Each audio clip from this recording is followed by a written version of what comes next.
people, I found their website, and they have this forest in South India that they're trying to reforest it, put more trees in the area.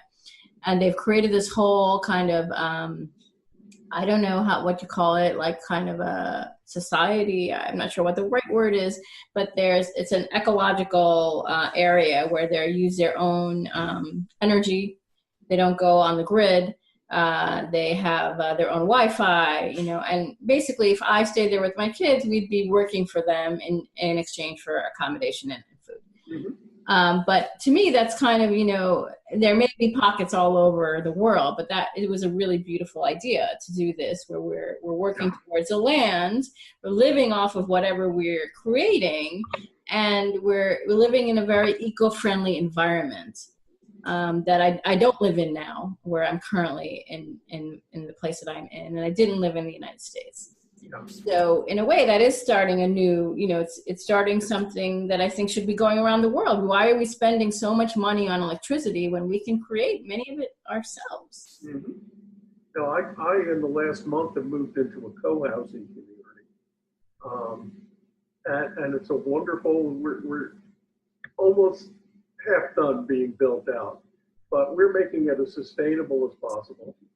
And this took 6 years to bring to creation. So we're all just not neighbors, we're close friends because we worked for so long. And it's such a sense of community. Every time I walk out the door, I just feel hugged. And this to me is what life should be. Now we can't generate our own electricity yet, but we'll give us time to work on it.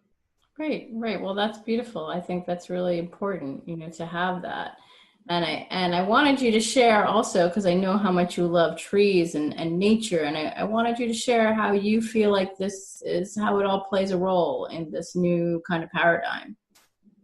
I think the best book I read this year was one called The Overstory by Richard Powers. It's a novel, and each major character's life has been impacted by a tree, one way or the other. Well, either they grew them, or some guy was in a plane and shot down and landed in a tree and it saved his life. But the action goes from the 70s, the Earth First movement and kind of the radical resistance against the logging industry, to up to the present day with the very latest scientific understanding of how trees communicate and share information with one another, send each other help. Wow. And starting to understand that. Say, oh my, what must they think of us if they have sentience? These fast-moving things that sometimes approach them with reverence, but we're often with a chainsaw. It totally had my mind blown. Wow, it's a wonderful, wonderful book, though, if people are interested. That sounds so exciting. I know that for myself, that whenever I'm in nature, especially when I'm feeling very stressed or, just not feeling centered, I always have this feeling of calmness, that even when I'm just like in the sand, looking at the sky, or looking at the sky through the trees, something just, flows over me. It's almost like it's blessing me. The Japanese call that forest bathing. Yes, I've heard of that. That's right. Yes. And just thinking about it gives me a calmness. I feel like I'm in another place. Relaxed, yeah. I'm going to go outside. You keep going. Yeah, but it's true. I think that, and I tell my clients as well, just like, maybe that's the answer. I feel like there's some balance there, that's already happening in nature, even though it seems chaotic. And maybe that's why I feel like I need to go there. I don't know. I'm just kind of coming up with it right now as we're speaking. But it does recenter me. It centers me back, helps me to get more aligned. It does. And if there was one thing I wish to be pounded into everybody's head, is the interdependence of all life. If people could fully grasp that, then there would be such improvements, be so much less violence. Yeah, I've been recently talking about that. I've just been feeling into this oneness, like no longer looking at anybody in terms of their gender. It's like that. It's just beings. We're here to support each other.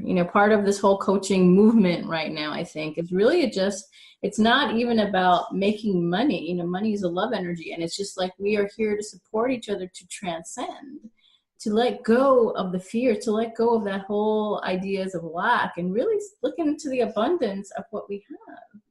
Because, just looking at when I just actually visited New York just for a really short time, but I was at my friend's house in New Jersey, and she has a house by the lake. And I was like, whoa, the trees, the lake, it was astounding to me, like how beautiful it was. And just being so grateful for everything in nature, it keeps us alive. Absolutely. And this is the big rift in our culture.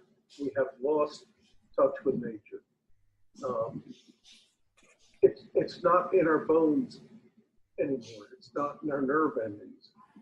The oldest language, I sometimes ask people, what do you think the oldest language is? And they'll say Sanskrit or Egyptian. But that's not correct. It's nature. Mm. We used to talk and understand nature. We're able to communicate with animals, I believe, and vice versa. We have lost that. We are disconnected from our umbilical cord, and we suffer because of it. We're kind of like Ulysses' son trying to find that father again. And it's sad, but people are getting back to their understanding now that we have to rewild ourselves if we become full people. Yeah, and I like to reiterate that. That is really important about rewilding. I've been really into it. I've been reading this book. It's taken me so long to finish it, but it's A Women Who Run with Wolves by Clarissa Pinkola. Oh, yeah. Quite and, I actually was just talking to my friend, we were college friends, and a friend of ours when we were in college was reading it. So it's like, it's been out there for a long time. But it's still a classic. I still like, even though it's taken me a long time, I'm not giving up. Like I am finishing this book, but she really just talks about your soul, and how we're like wolves, we're like animals. We need to go away sometimes. We need to come back. We need to just, we need to move with our soul, whatever our soul is calling us to do, listen, her mythical stories and dreams. I mean, whoa, it just blows my mind because it talks to me. It's blowing my mind because it's like, I am there. I am already experiencing it. I recommend it to anybody. I love how you describe your coaching method of, forget gender, forget this, we're one, we have these things all the time. I think that's cutting edge for what we need to do. So in your way, you're being an artist about this. Yeah, I actually am. It's funny because people are saying to me, a lot of people who know me for a while, they're like, whoa, I can't believe you're doing this. It's not something I would normally do. But normally I would be using my logical mind. And I said, this year has changed me because I'm no longer doing that. I'm really moving with my heart and my soul. And they're like, why are you going to India? And I was like, I'm not even sure. My heart is calling me, my soul is calling me, and my kid said, okay. And everything has flowed so beautifully. It's like the divine is leading me there. And I feel like I say to anybody, whatever your desire is, just listen to it. Mm-hmm. Because it's going to take you places you've never even imagined. Like I would have never imagined me doing this, 2 years ago. But look at where I am now. I just can't fathom it. And you're right. It's part. It actually, that's the way it opened up. I opened up my creative energy. That was a reason for the coaching, because I felt like everyone needs to open up their creative energy, because that is where their soul is. That's where their heart lies. Right. And you're doing what I mentioned before. You're presenting a vision that is compelling and beautiful. And people, I think, once they're exposed to it, will want to be part of it. Right. So, well, thank you, Burt. Anyone who's looking for free 30-minute strategy call. It's on my website. But thank you so much. You know, it really means a lot to me because I am putting my heart and soul in it. I really do believe, you know, regardless of how much it costs or anything, I just told a client of mine, you know, I am doing this for the betterment of society, for humanity, because I feel that once people can actually experience that, really living through their heart and soul, like you've said, it changed my children's life. You know, they now, when I am caught back into sometimes that the fear mindset or like, oh my God, how am I going to sell my stuff? My daughter is just like, take a breath, relax. I'm like, what? But she doesn't get involved. She's completely, and she stays detached.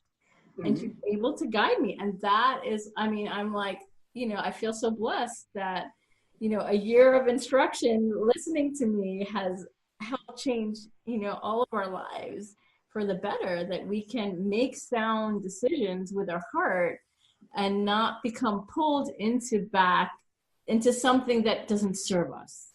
Mm-hmm. And this is what my writing for the last couple of years is about. The main thing I'm focusing on. I've given up big budget documentaries and things like that to deal with more intimate and heart-centered projects. So tell us about that. Tell us about your children's books and what your themes are. Well, my children's books are slightly subversive, but they tend to have a lot of humor. And then they all revolve around animals, because I am an inveterate animal lover. And first one I did was called Larry the Lazy Blue Whale. And it was a whale who had narcolepsy and fell asleep during a migration, and two ships collide with it because it's not on the charts. On either side, think they found a new island, and they both claim it, and they almost go to war over it. So it's an anti-war book for kids, but it's got a lot of laughs in it too. And then that was followed by Monty the Movie Star Moose. Ooh. Kind of a satire on celebrity worship and being content to be who you are. And this one in the Great North Woods, this moose suddenly sprouts a golden whisker on his chin, and he thinks he's better than everybody else now, and he decides to go to Hollywood and become a star. And let us say he gets his comeuppance in a funny but a little bit sad way too. And the last one I did was a book called The 5 Fierce Tigers of ROSA MARTINEZ, and that's kind of my pride and joy. And I'll tell you how I came to write it, and we'll talk about the book a little bit. Just around 3 years ago, I had a cardiologist, a then cardiologist, who said to me, well, you know, you've got AFib, which is not good. And he said, you're at risk for a stroke, and I want to put you on blood thinners. And I said, no, please don't put me on blood thinners, because I did it once before and I had a horrible reaction. But he said, no, we'll monitor this. Yeah, he monitored a couple days later from the ER because I almost bled out. And yeah, I was really, really, really ill. Oh no. And I think it was the second night I was in the hospital. I opened my eyes and there were 5 tigers in the room. And I said, okay, am I dreaming? Am I hallucinating? I shut my eyes, they were still there. I said, there are 5 tigers in my room. And I knew everything about them, Gila. I knew their names, I knew their personalities, I knew their backstories. Wow. And I knew that they were there to help me. Because I was feeling kind of abandoned and betrayed and what have you. And they were there to give me strength. And after that, I recovered really quickly. I got out of there way before the thought. So when I got home, I said, you know, why should I sit on this? I want to write a book for kids about this. Kids who are ill, parents who are trying to help them, or anybody. That's a story for anybody.